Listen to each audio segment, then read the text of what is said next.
प्रीति एक पढ़ी लिखी लड़की थी। उसकी इच्छा थी कि उसकी शादी एक बड़े परिवार में हो, जहां वो सास, ननद, देवरानी, जिठानी सबके साथ मिलजुल कर प्यार से रहे। जैसा उसने चाहा उसे वैसा मिल भी गया और प्रीति की शादी अमित के साथ, यानी कि एक बड़े से परिवार में हो गई।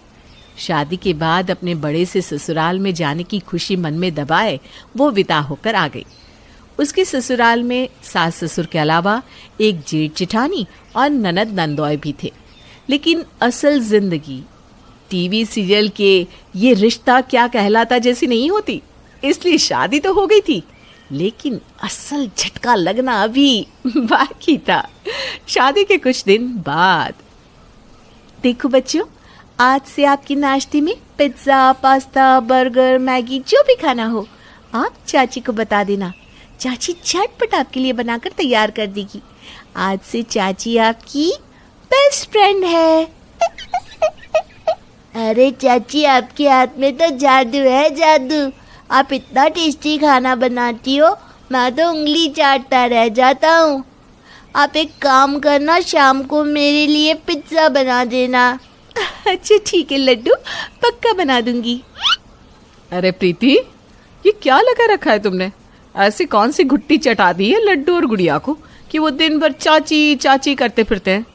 नहीं तो भाभी, मैंने तो ऐसा कुछ भी नहीं किया। बस बच्चे हैं इसलिए थोड़ा लाड़ प्यार कर लेती हूँ, और क्या। दोनों देवरानी जेठानी बात कर ही रही होती है, तभी सासू माँ पुष्पा वहां आ जाती है। प्रीति बहू, तुम्हारी तो इस साल सावन की पहली तीज है। अपने घर में बात कर ली है ना? भाई हमारे यहाँ तीज तो मायके से ही आती है बहू के। हाँ जी माँ जी, मम्मी का फोन आया था, वो 1-2 दिन में सब सामान भिजवा देंगी। चला अच्छी बात है, वरना इस प्रिया से तो कुछ उम्मीद करना ही बेकार है। इसके घर वालों ने तो पहली तीज ही रो रो कर भेजी थी, अब तो मैंने सोचना ही छोड़ दिया है। इतना कहकर पुष्पा वहां से चली जाती है। प्रीति देखती है कि सास के ताने सुनकर प्रिया की आंखें भर आई है। प्रिया के माँ पिताजी नहीं थे और भैया भाभी कभी कुछ सामान भिजवा देते तो कभी भूल जाते, जिसके कारण प्रिया को ससुराल में ताने सुनने को मिलते थे। 2 दिन बाद। ये लीजिए बहन जी, ये आपकी साड़ी है और ये भाई साहब का जोड़ा। बाकी सब खाने पीने का सामान है। अच्छा, प्रीति को ज़रा बुला दीजिए, उसने कुछ सामान मंगवाया था तो वो उसे दे दूँ। अपनी समधन की बात सुनकर पुष्पा हंसते हुए प्रीति को आवाज लगाती है। प्रीति बेटा, आओ देखो तुम्हारी मम्मी बुला रही है। चाय नाश्ता बड़ी बहू देख लेगी बेटा, तुम आओ तो यहाँ। जी जी माँ जी। ये ले बेटा, ये तेरा पैकेट पकड़ जो तूने मंगवाया था। प्रीति पैकेट लेकर रसोई में जाती है और जेठानी के हाथों में थमा देती है। ये लीजिए भाभी, ये आपका तीज का गिफ्ट। आपके लिए हरी साड़ी, मैचिंग ज्वेलरी और चूड़ी। तीज पर मायके से आता है ना, मुझे अपनी बहन समझकर रख लो। प्रीति, आज के बाद मुझ पर तरस खाने की गलती मत करना। तुम्हें क्या लगता है मैं अपने लिए एक साड़ी नहीं खरीद सकती? अपने मायके से मेरे लिए साड़ी मंगवा कर तुम साबित क्या करना चाहती हो? महान बनने का कुछ ज्यादा ही शौक चढ़ा है ना तुम्हें, या अपने मायके की अमीरी का ढिंढोरा पीटना चाहती हो? बड़ी आई बहन बनने वाली। अच्छा, अब समझ में आया। ये सब माँ जी की नजर में अपने नंबर बढ़वाने का तरीका है ना तुम्हारा, ताकि माँ जी समझे कि तुम बहुत महान हो। सही कहा ना मैंने? भाभी आप ऐसा क्यों सोचती है? मैं तो बस आपको खुश देखना चाहती थी, इसलिए मैंने आपके लिए भी अपने जैसी साड़ी मंगवा ली। सोचा था दोनों एक जैसी साड़ी पहनकर तीज मनाएंगे। हाँ, ताकि तुम सबको बता सको कि तुम कितनी अच्छी हो। बेचारी अनाज जिठानी को भी अपने जैसी साड़ियाँ ला कर देती हो। देखो प्रीति, ये सब पैतरेबाजी मेरे साथ नहीं चलेगी। तुम्हारे जैसी मीठा बोलकर अपना काम निकलवाने वाली औरतों को मैं खूब समझती हूँ। इतना कहकर प्रिया प्रीति की दी हुई साड़ी उसके हाथ में थमाकर चली जाती है और प्रीति आंसू भरी आंखों से उसे बस देखती रह जाती है। इसी तरह कुछ दिन बीतते हैं। एक दिन प्रिया अपने बच्चों को डांट रही थी। पूरा दिन बस खाने की फरमाइश करते रहोगे, कभी पास्ता खाना है तो कभी मैगी। पढ़ाई लिखाई में दोनों एकदम जीरो हो गया, वो जीरो। जब से ये प्रीति आई है तुम दोनों को सर पर चढ़ा कर रखा है। हाँ, वो तो चाहती होगी कि तुम दोनों बिगड़ जाओ। उसके अपने बच्चे होते तब मैं देखती कितना लाड करती। मम्मा आप ऐसा क्यों बोल रही हो? प्रीति चाची तो हमें आपसे भी ज्यादा प्यार करती है। आपको किसने कहा कि हम पढ़ते नहीं? शाम को जब आप सब्जी लेने जाती हो तो चाची ही तो पढ़ाती है। इस प्रीति की ना आज खैर नहीं। न जाने मेरे बच्चों पर कौन सा मंत्र मारा है इसने कि आज मेरे बच्चे मुझसे ही जुबान लड़ा रहे हैं। प्रिया गुस्से में बड़बड़ाती प्रीति के पास जाती है।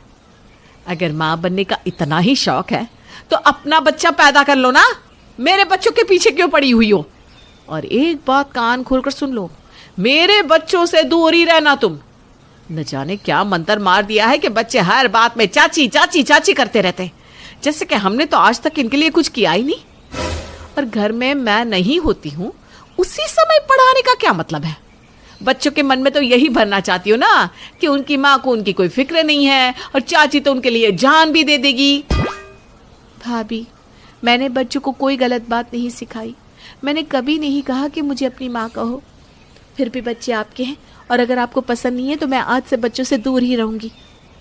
अगली सुबह प्रीति मंदिर में घंटी बजाकर भगवान की पूजा कर रही थी। तभी उसकी सास पुष्पा वहां आती है। अरे बेटा, सुबह के 5 बज रहे हैं और तू जोर शोर से घंटी बजाकर आरती कर रही है। अरे बेटा, इतनी सुबह तो भगवान जी भी नहीं उठे होंगे। ऐसे भी क्या जल्दी थी कि इतने सवेरे उठकर तू मंदिर में भगवान की नींद डिस्टर्ब कर रही है?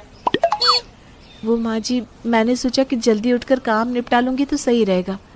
वैसे भी बहुओं को तो जल्दी ही उठना चाहिए ना। देख बेटा, मुझे ना अपनी नींद से बहुत प्यार है। आइंदा से मेरी नींद खराब ना करना।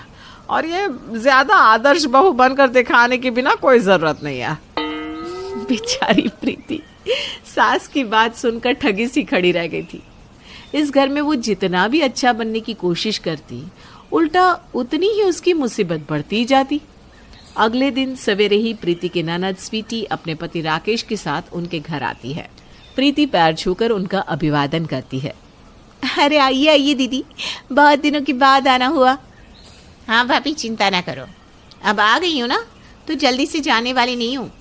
मतलब ये कि मुझे डॉक्टर ने बेड रेस्ट बताया है, इसलिए आपके पास रेस्ट करनी ही तो आई हूँ।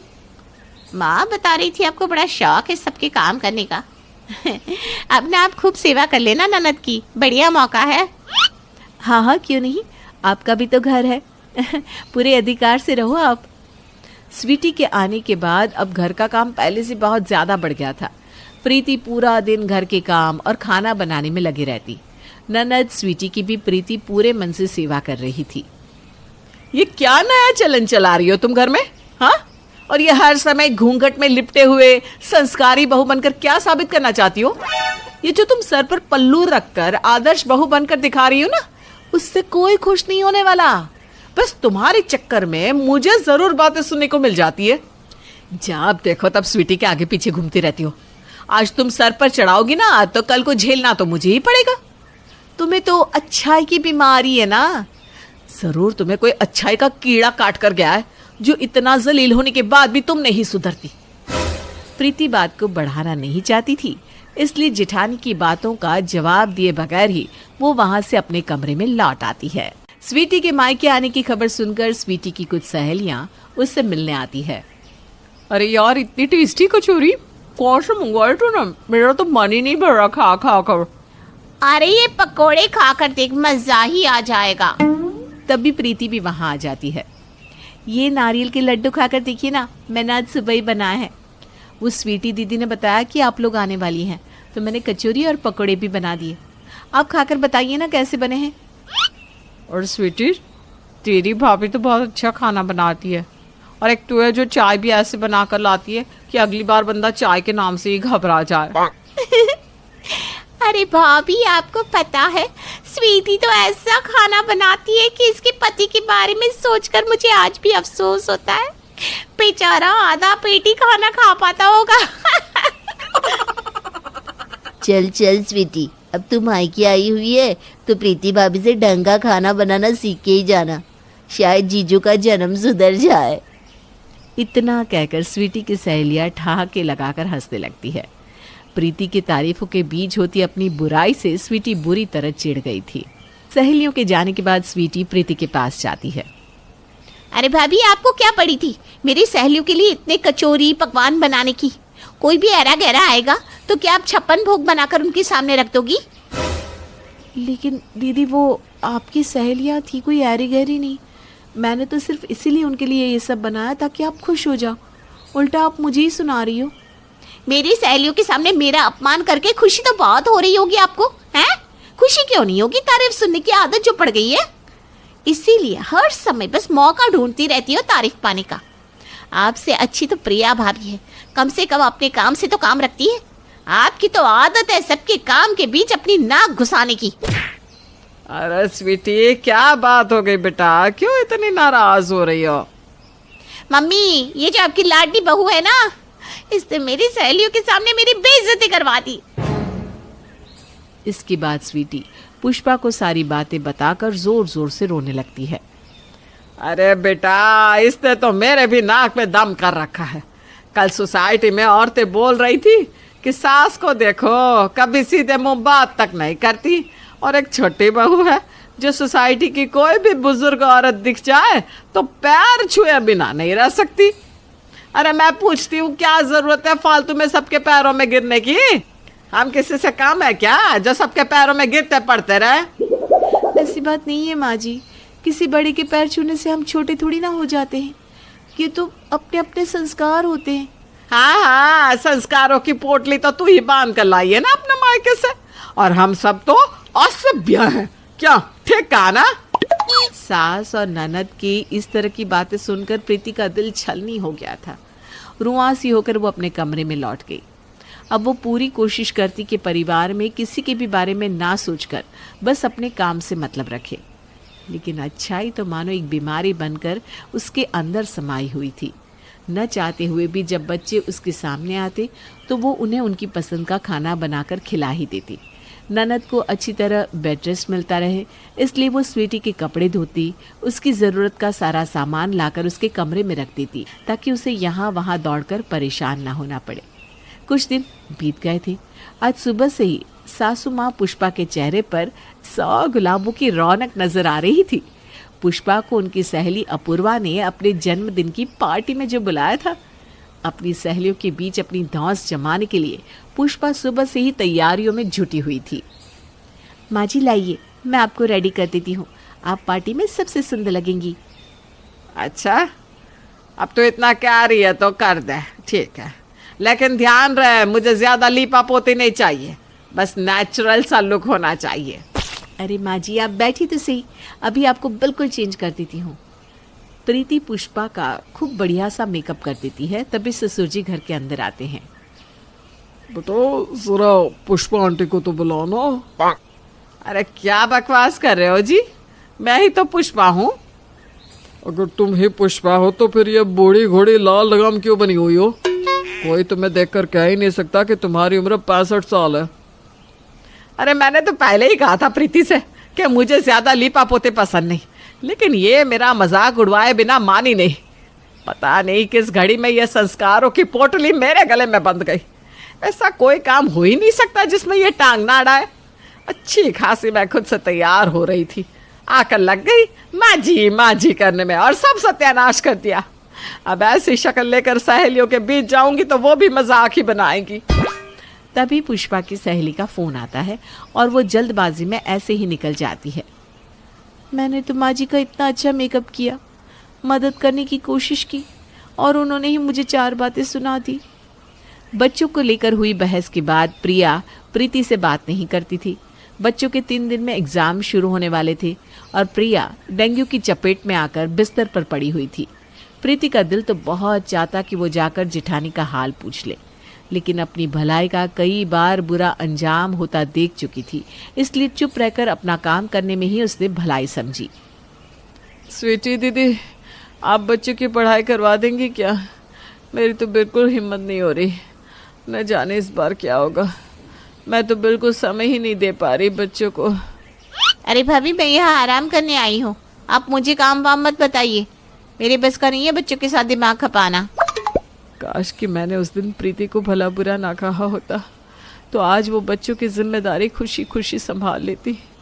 कितनी बुरी माँ हूँ मैं, अपने बच्चों के लिए कुछ नहीं कर पा रही हूँ। तभी प्रीति वहां आ जाती है।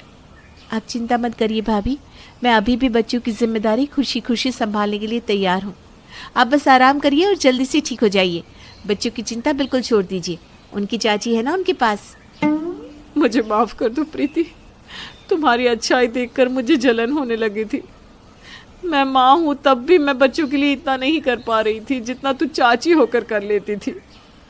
इसलिए मेरे मन में तुम्हारे प्रति ईर्ष्या की भावना आ गई, मुझे चिढ़न होने लगी थी और इसीलिए मैंने तुमसे झगड़ा किया।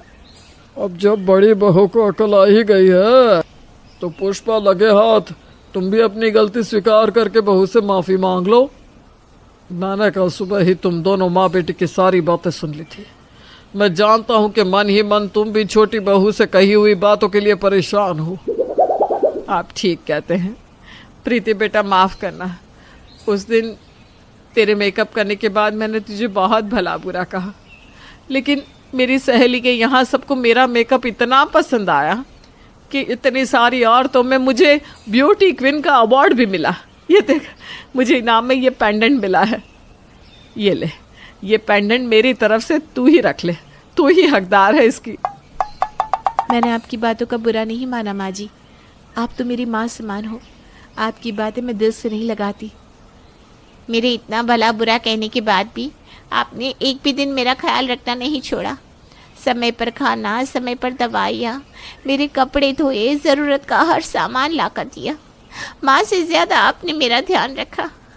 आप इतनी अच्छी कैसे हो भाभी? आज के ज़माने में इतना अच्छा कौन होता है? आपको उस दिन भला बुरा कहने के बाद हर दिन मैं आपको देखकर पश्चाताप की आग में जली हूँ। प्लीज़ माफ़ कर दो। बेटा, तेरी सास और ननद तो बहुत पहले ही तुझसे माफ़ी मांगना चाहते थे, लेकिन हिम्मत नहीं कर पा रहे थे। इसलिए आज जब प्रिया बहू को तुझसे माफ़ी मांगते देखा तो मैंने इन दोनों को भी बुला लिया। आपने बहुत अच्छा किया पिताजी, मिलजुल कर रहने में जो मज़ा है वो किसी और बात में कहाँ। इसी बात पर मैं खीर बनाकर सबका मुंह मीठा कराती हूँ। प्रीति के इतना कहते ही सब ठहाका लगाकर हंसने लगते हैं, क्योंकि ये अच्छाई की बीमारी अभी भी प्रीति का पीछा नहीं छोड़ रही थी।